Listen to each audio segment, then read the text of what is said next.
Hi friends, this is Sadguru Kamat and you are watching my channel Times of Maharashtra. Friends, today I have to interact with you on only one topic, and my intention is to defend the leader of opposition in the Lok Sabha, Mr. Rahul Gandhi. I have no other intention of making this video. Before interacting with you on the different aspect of this concept, I would like to make one thing very clear, that I don't subscribe to the Congress ideology. I am not a regular voter of a Congress. I don't believe in what Mrs. Indira Gandhi did during the emergency and her tenure as a Prime Minister. I find in Mr. Rahul Gandhi the only hope to protect, defend the legacy of our democracy. The way he has been fighting the battle against the strong authoritarian regime of Bharatiya Janata Party is highly remarkable, and I always salute to him for that. The way he interacts with the people, the way he talks to the common man, way he mingles with the common man is really appreciable.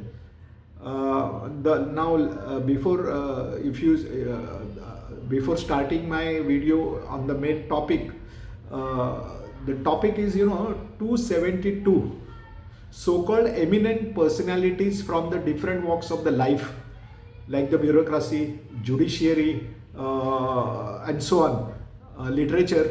Now about 270 so-called eminent luminaries from the different classes of our society have come out openly, and they have written a strong letter defending the election commissioner, Mr. Ganesh Gupta, and they have made a number of allegations against Mr. Rahul Gandhi, such as he is destroying the democracy, he is destroying the independent institution like election commissioner. He is conducting the fair election. In spite of that, Mr. Rahul Gandhi has been throwing a dust in the eyes of the common man for his own political gain. See, I was very surprised. The list of so-called eminent people, most of them are from the bureaucracy, IPS, IS officer. It's a really shame on them to defend such an act. There are number of ex-judges of Supreme Court. And among these, there is absolutely nobody from the election commissioner, not a single past previous election commissioner in the list. To my mind, when I started checking and interacting with my friends in the press, I found out that most of them are the real beneficiaries of the Modi government or the BJP government. In one way or other way, they have derived number of benefits from the BJP government, and in particular from the Modi government. Say for example, the bureaucracy, IPS and IS people, why have they using the ex-IS, IPS or ex-judge? If they are eminent citizens of our country, they should not use that. Because in your time, in one way or some other way, you have always derived the benefits, number of economics, political benefits from this government during the last 10 years. And now to defend instead of defending the democracy, legacy of the democracy, to protect the common man's right to vote, you are diverting and defending the government which is keen on destroying most of the institution built up by the Nehrus and the Gandhis. This is what is taking place in India at this point of time. Now I just want to ask them a certain questions. Let them give reply to me. The first question is, there has been a practice of nominating a chief election commissioner from the panel panel that which used to include the Prime Minister, Chief Justice of Supreme Court, and the leader of opposition. The Supreme Court Chief Justice Chandrachud during his tenure has given, when government tried to change the procedure, Chandrachud said deliver a judgment and said no, there has to be a leader of opposition, Chief Justice of India, and a Prime Minister would select the Chief Election Commissioner.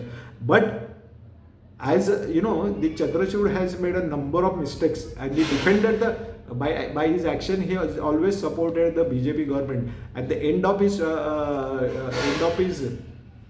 judgment, he said, but the government has full power to make a new law.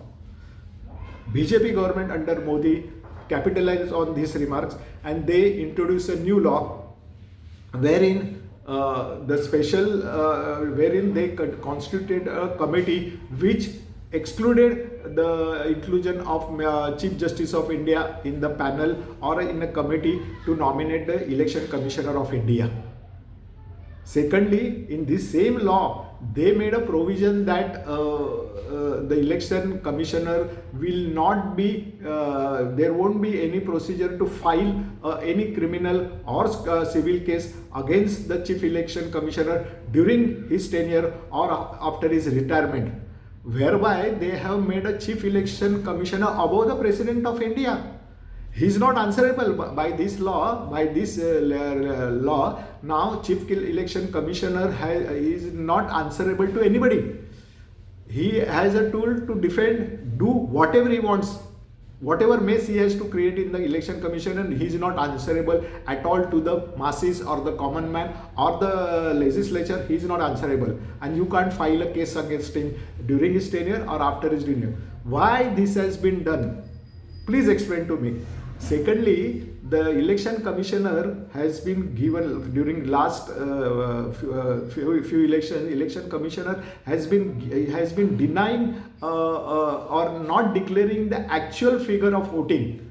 He is only giving the actual percentage of voting, but not giving the actual. Why he is doing? Why the election commissioner is not giving the CCTV footage to the masses? He is not answerable.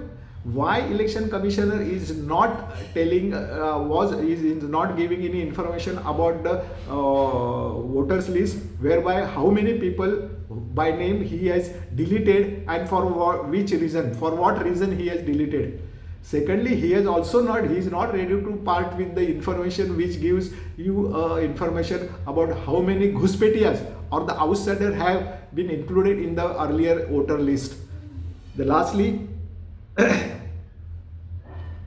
see, this is the state of affairs in a working of the election commissioner, and he is not at all. He is not even ready to see the opposition members of the opposition parties. What about the common man?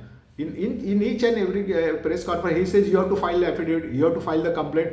But if you find the reality on the ground, a number of applications, number of complaints, number of other things have been given to the election commissioner, but election commissioner is keeping quiet on this. He is sitting on those complaints and affidavits. He has not replied to anything.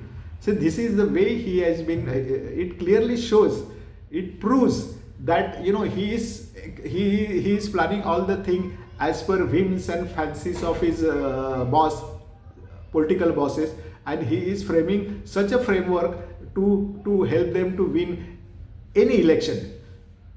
These eminent, so-called eminent people of India, 272, the figure, remember this 272 figure, this is the figure which Modi needs to rule the India. He said 272 people, they didn't realize, have they closed their eyes to see this reality, ground realities? Instead, really, this is the shame on particularly the ex-judges and the IPS and IS officers who are there to protect the constitution. Their duty is to protect the constitution, to defend the constitution and protect the human rights and the civil rights of the common man. Instead of that, they are just running away from sharing their responsibility and giving cold shoulders and giving a false picture. They are raising false picture. They are painting the false picture in front of the people. See, they are all, see, the moment you go through the names of those people, you will find that they are really Modi Bhakts. They have taken a lot of advantage, benefits, economic, social, political benefits from the present regime of Mr. Modi Sarkar, and now to help help the BJP government, because it seems to me that BJP government or the Modi government is not in a position to defend election commissioner Mr. Ganesh Gupta anymore. That is why they are keen on taking or seeking a help from their beneficiaries. This letter has not been drafted by any one of them, of these 272 eminent personalities of India. It has been drafted by the government and sent to them to sign without reading, without they have signed. I think, to my mind, election commissioner is not given a reply. In a normal, he is not the first election commissioner of India. There have been number of election commissioners in India, and their prime duty is to answer. They are answerable to the masses. When any political party or any political leader makes a complaint to that, makes a lot of allegations against the election commissioner's primary duty is to make a thorough inquiry of that. Instead of throwing a mud on or raising a finger at the complainant, he should have made a real inquiry, which he is not doing, and making allegations against the complainant. And he has been threatening. He has threatened the leader of opposition, Rahul Gandhi, on a number of occasions. But if you see the real picture, he wants a proof. Then what Mr. Rahul Gandhi in Delhi or Mr. Aditya Thackeray in Mumbai, they have given the proof. Why are you not checking that? Is this not enough to prove the case? Is this not enough to start an inquiry on such an important issue? Besides that, your election commissioner is not cooperating with the government authorities. Karnataka government has filed a criminal case against this vote chori, and he has said 70 letters have been written to him. He never bothered to write a single reply to them. Is this a way election commissioner works? Is this a beneficial? Is his functioning, his working is beneficial to defend, to protect, to develop the democratic process in India? No, not at all. But closing their eyes, giving cold shoulders to the masses, these 72 so-called eminent personalities of India has betrayed the faith of Indian masses by signing this letter. So the Congress, this BJP is trying to isolate Mr. Rahul Gandhi even in the Congress. There are three factors. There are three factions in the Congress. One, those who believe in the in Nehru Gandhi philosophy or legacy. Second, who are for development and they are supporting the democracy. They want to defend the democracy. They are with the Rahul. And the third point is the sleeper cells of the BJP in the Congress. Now, as per instructions of the BJP, these people are, they are trying to corner Rahul Gandhi from all ends. They say, you isolate him in the Congress. We will say outside the Congress, we will manage to scuttle his efforts to throw mud at election commissioner. This is not fair. To my mind, every citizen, whether he agrees with Rahul Gandhi or not, but if he has a sense of democracy in his mind and heart, then he has to support the Rahul Gandhi for his brilliant issue he has taken. And to my mind, now he is keen on taking this issue to the masses. That is why he is starting a fresh agitation in Delhi, and he has instructed all his state units to start the agitation. So he is on the right path to defend the right of the people to vote. He is trying to scuttle the efforts of the government of the vote chori.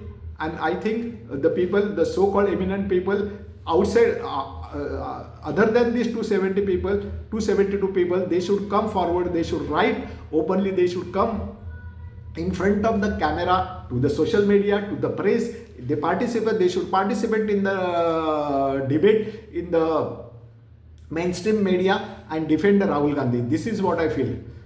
I have spoken out my mind on this issue.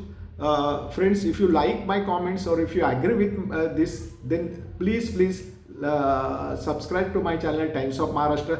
like this issue and share this video with your friends, relatives and your colleagues in the office.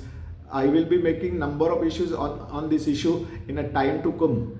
Till then, please take care.